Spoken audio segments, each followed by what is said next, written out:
A couple more teams that are facing off against UCLA this weekend are women's water polo and the USC beach volleyball team.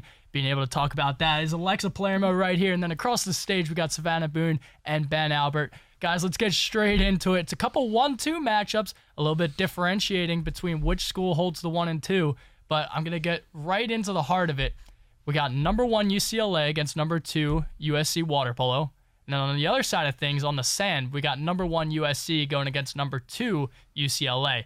So when we look at it, which matchup is really more important?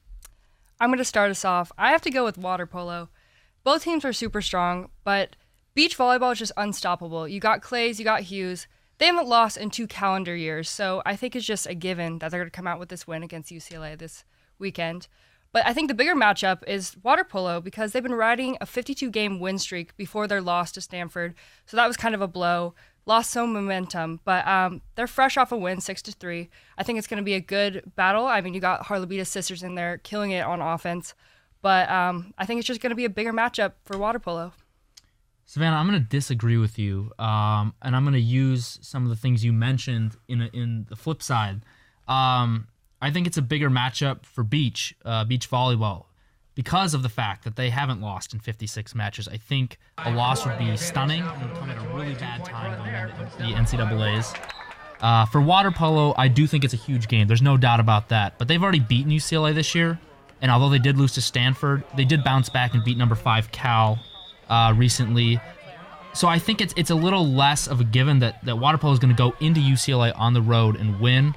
I think that you have to look at beach and say, defend the home turf, get this last game, get this win against crosstown rival, and at number 2, they're one of the few teams that might have a chance to beat beach volleyball.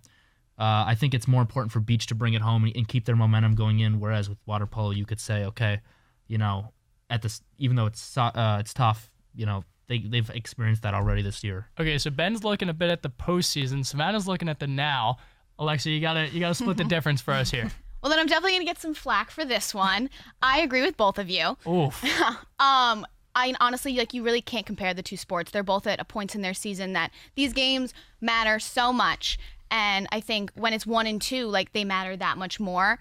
On the sand, the women haven't lost. They're unstoppable, but what if they do lose? What if they lose to UCLA? That's going to ruin their season.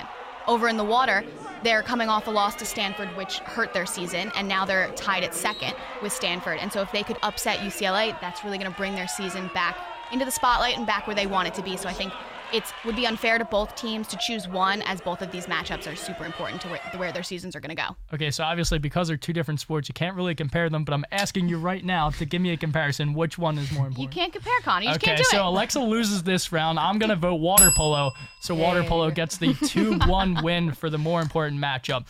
If you are over in Westwood, guys, you can catch the women's water polo game at 1 p.m. Or if you're sticking around USC's campus, head over to Merrill Norman Stadium for a 3 p.m. matchup between the beach volleyball teams.